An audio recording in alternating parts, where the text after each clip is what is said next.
four. We have four pilots. Fabio, if you can go in the slide of pilot. The first one is in Finland, in Kajaani city, related to the forest fire. The second one is in the Greek municipality, in particular in the island of Alki, dealing with the power outage for management of public infrastructure. The third one is in the wildfire in the region of Spain, Aragon, to improve the design of emergency policy. And the fourth one is in Turin, where we have three different, let me say, sub-pilot, one related with the floods, one related with food waste, and the last one is the welcome of Ukrainian refugees that we are going to see deeply with the Davide presentation. So we collect a lot of needs and challenges from policy makers and public administrators, and with the DECIDO solution, we would like to address each of these challenges that you can see summarized in this slide. For example, the employees might not be familiar with new technology, so we are using the co-creation of a training plan with stakeholders to address these needs. We want to be compliant with GDPR, that is the rules related to data privacy in Europe, and we are assessing the data privacy impact. We have a lack of data, and we are building the DECIDO data catalog. And regarding the find available resource, that is a problem for all administration in Europe, we are exploiting the European Open Service Cloud infrastructure and services. And in our data catalog, we are collecting different data from different data sources, in particular data from open municipality, satellite data, and data coming from the European Science Cloud, but also data coming from crowd, so coming from the co-creation activity, so directly with directly from citizen and the actors involved in the policy life cycle. Fabio, if you can go to share the slide on the portal. And in particular, so we have a portal for providing a set of digital tools in order to support all the actors in the policy life cycle. And if you can, Fabio, go to the last slide of the, please,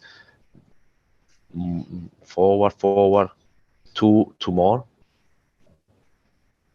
To see the slide regarding the policy life cycle. Yes, that's one.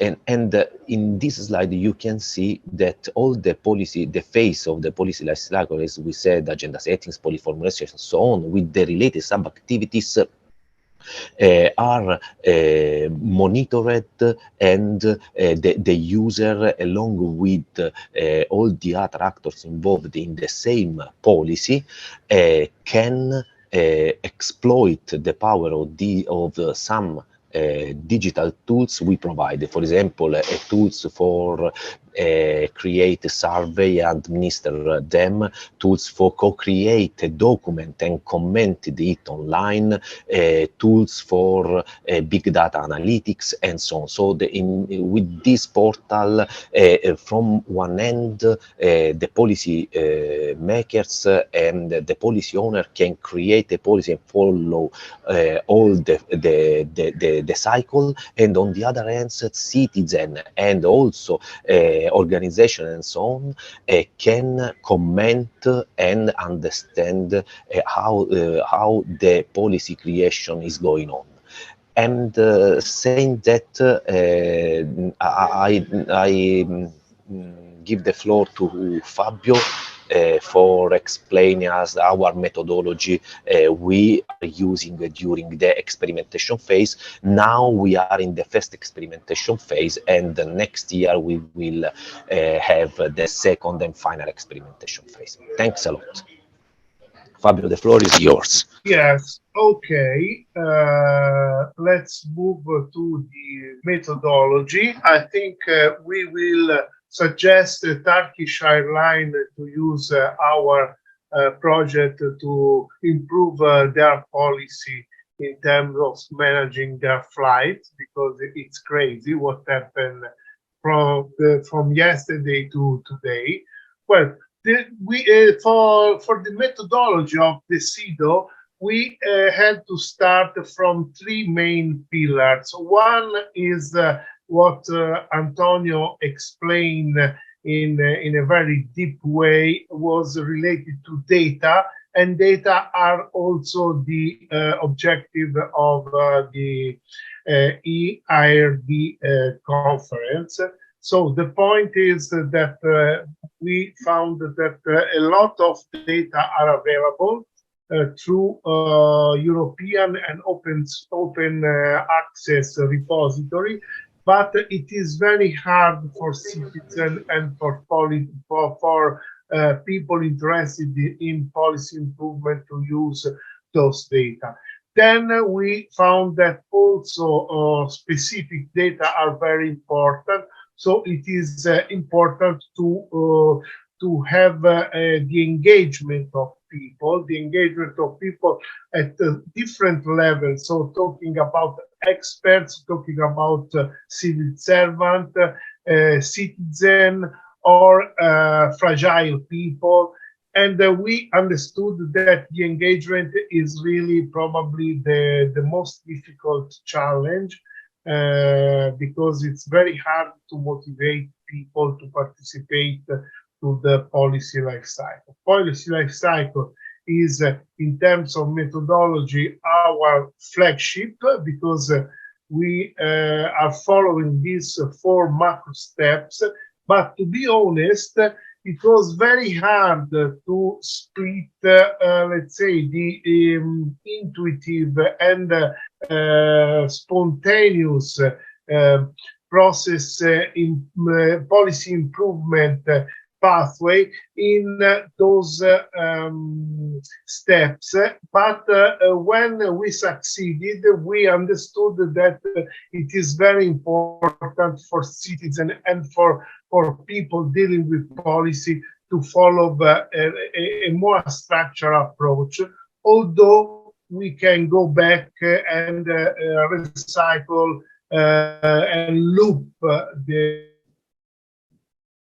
the process as much as we want. Here are the all components of the DECIDO methodology. You can see what Antonio anticipated in terms of data, but there are other components. One, for instance, is the needs to give evidence to what is going on in order to understand if we are going in the right direction. For doing that, we need to analyze data coming both from the field and from statistics. And this is not an easy job, because it is difficult to find sometimes some common criteria to analyze both source of data. Well, the DECIDO methodology is based on the four steps Antonio introduced, and the agenda settings, for instance, that seems very, let's say, it's not so direct in terms of terminology, but in the agenda setting we have the challenge definition. So first of all, decide what we would like to address. Then the identification of data, as I was saying before, existing data, open access data, and also run surveys, local surveys, field survey, in order to collect specific data. These first activities are followed by the design area and the design step, in which we start from a very open discussion with people, so collecting their feedback, their impression about how things are going, how we can improve. And after the first experience, we decided to act this instrument, that is the social hackathon. Is an hackathon in which we are not going to develop a software or a robot, but we are trying to develop a new policy or a policy improvement. And this is a very interesting way to mix, from one side, the engagement of citizens and their involvement in the discussion. On the other side, to provide them training and information how to proceed.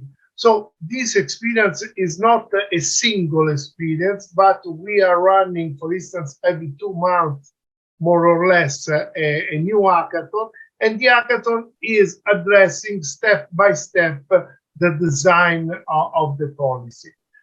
In fact, we are using a sort of assessment loop that is used for identifying the needs and try to find the right policy to address that needs. For instance, Davide will explain you about the Ukrainian refugee. There is a lack of information, very basic information. We are not talking about philosophy or politics. We are talking about, for instance, information about schools or information about sports, and they don't have a place in which they can exchange this information. So the idea is very simple, and we are writing now the policy about that that is going to be tested in the next week. The following steps is the implementation. The pillar of the implementation is probably something that is not directly related to the implementation itself, but is the definition of KPIs. Due to the fact that we are talking about evidence-based policy definition, so it is very important for us, before to start the policy simulation or the policy implementation, in the case we have the opportunity within the border of the project to implement the policy, it is very hard to find evidence if we are not discussing KPI between actors and also agreed by citizens. The last phase is the monitoring and the evaluation. As we said before, there is a challenge also here, because the evaluation is not done in simply counting the click of the mouse, but we have to interview, we have to understand what is going on. And one thing that we experience is that when you submit a survey, well, due to the fact that in a way you are a European project, you are a team of experts, so sometimes you receive answers that are not reflecting the truth. And this is not done for some with some let's say bad attitude. It is done simply because sometimes people are proud to be part of this experience, and they don't want to criticize or in a way create problem to the experience. So we have to create this survey in order to be sure that what we are collecting is related to the real situation. Well, a sort of schedule if we want to enlarge what we are doing, because one of our objectives is the reuse. So if some of you is interested, all the results of the project are completely free, and we can invite you and we can provide you some help in order to try yourself to run the DECIDO approach. Here you have a time scale. The time scale is lasting almost 32 weeks to have to reach the policy debriefing. For sure, these are not written in the stone, so you have you can have a flexibility. But to make an example, if you would like to run a research or an experiment, you can consider that between 32, 36 weeks, you will be able to see results of what the DECIDO is proposing. Well, that's all. I give the floor to Davide.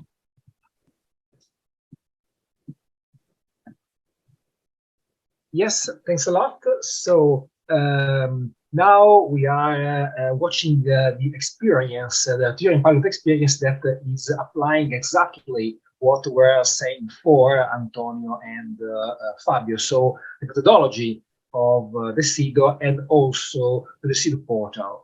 As was said before, in Turing, we have two scenarios about our pilot experience. One is about the flood emergency to areas of the city of Turin. So along the River Po, which is the river passing from Turin, Murazzi and Mesino.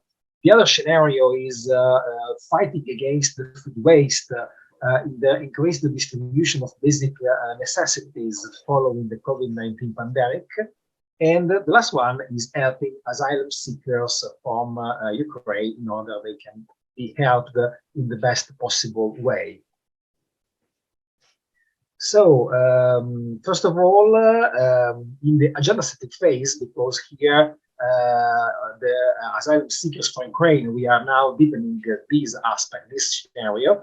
The first phase of the policy life cycle is agenda setting. And during the agenda setting phase, the working group found the following issues to be addressed.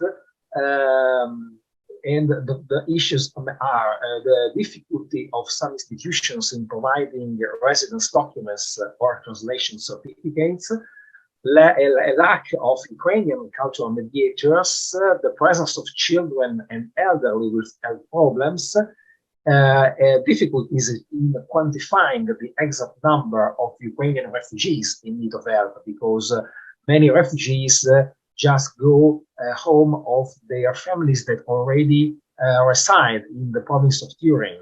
So they don't register, for example, to the prefecture or to the local authorities. And if you don't know the exact amount of people that you have to help, you don't know how to help them in the best possible ways.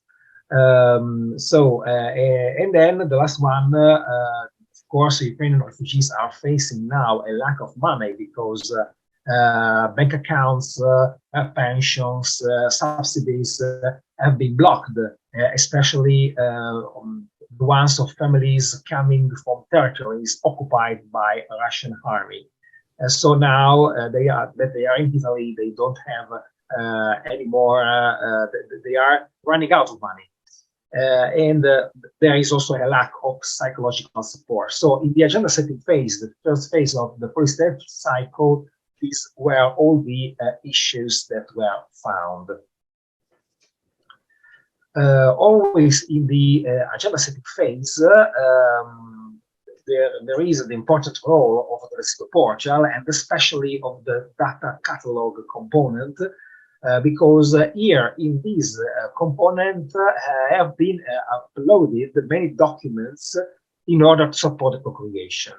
So, for example, the numbers of foreigners and asylum seekers in Italy, in Piedmont, in Turin, but also the historical presence of Ukrainian immigrants in the territory of Piedmont, also because before the outbreak of the war. So we wanted to analyze the situation that was before, and we did it thanks to a degree thesis written by one Ukrainian cultural mediator that uploaded it in the DICIDO portal in the data catalog.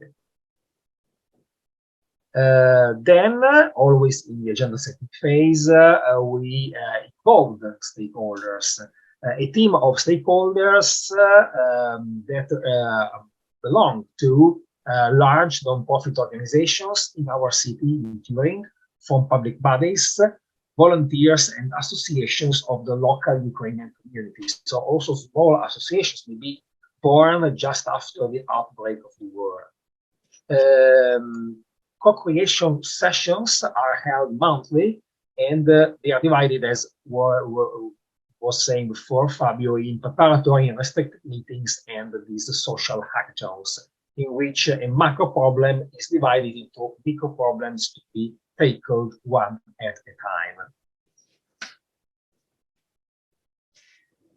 And of course, passing from the agenda setting phase to the policy formulation, so the other phase of the policy life cycle, we cannot face all the problems that we have highlighted altogether. So we have focused on this problem of lack of information. So Ukrainian refugees need to communicate. They need to receive information about the basic services they are entitled to. So there is this idea coming up of a web portal updated by volunteers, in which are identified the concrete needs and requests from the Ukrainian refugees in order to give them effective replies. And we have also realized a very first draft of a website that, of course, have to be implemented. It's a very simple WordPress website with contents in both Italian and Ukrainian languages, mainly Ukrainian, because, of course, these people coming to Italy, sometimes they don't know English, they can't speak English, and they can't speak Italian, of course, so they need some basic information at the beginning when they just arrive. So this is one policy that we are formulating inside the co-creation sessions.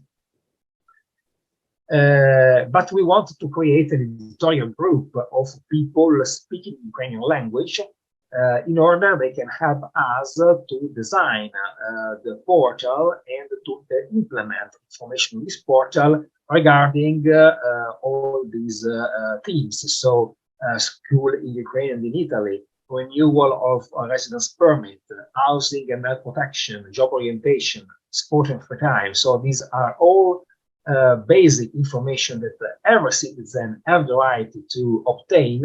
But of course, there is this language barrier for Ukrainians that we want to overcome with this website, or at least try to do it. So at the moment, we are in the policy implementation and simulation phase. So we haven't yet finished. And so we are not yet in the policy evaluation phase, that is the last phase of the policy life cycle. But even if the results are not yet available, we can already give a first interpretation and some experimental conclusions.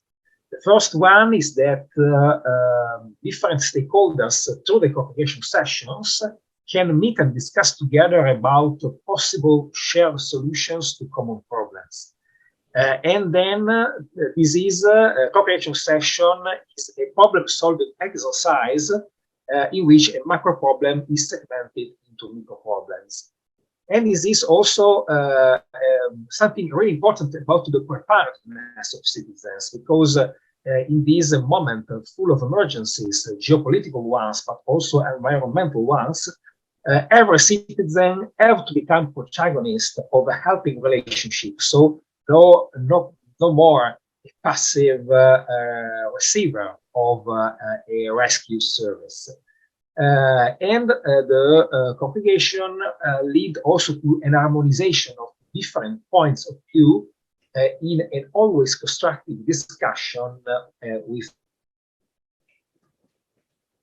never a conflict. And we have also reported with these first configuration sessions that the technologies can really support configuration processes thanks to the DICIDO portal, thanks to the repository and management platform that is put at disposal by the DICIDO portal. And that's all. And I thank you for your attention. And if you have any questions, we are here to answer. Dear colleagues, thank you for your presentation. We are very sorry that your plane has not landed in Tbilisi, and now you are not here to have to meet with our guests. Unfortunately, our voice system here is not prepared to have a direct communication with our participants in different rooms. So maybe they will send you all their questions and suggestions to your email. But anyways, many thanks that you are joining us from this extreme situation after this terrible night that your plane hasn't landed and then back from Georgia to Turkey. So it was very good and still very good to have you online here. Thank you and see you next time. Thanks a lot. Thanks a lot. Bye-bye. Thank you very much. Have a nice continuation, and sorry for not being there. No problem. Thanks a lot. And I hope next time we succeed in being there. Yeah, of course. Grazie. See you in Istanbul next time. Bye-bye. Bye. Bye.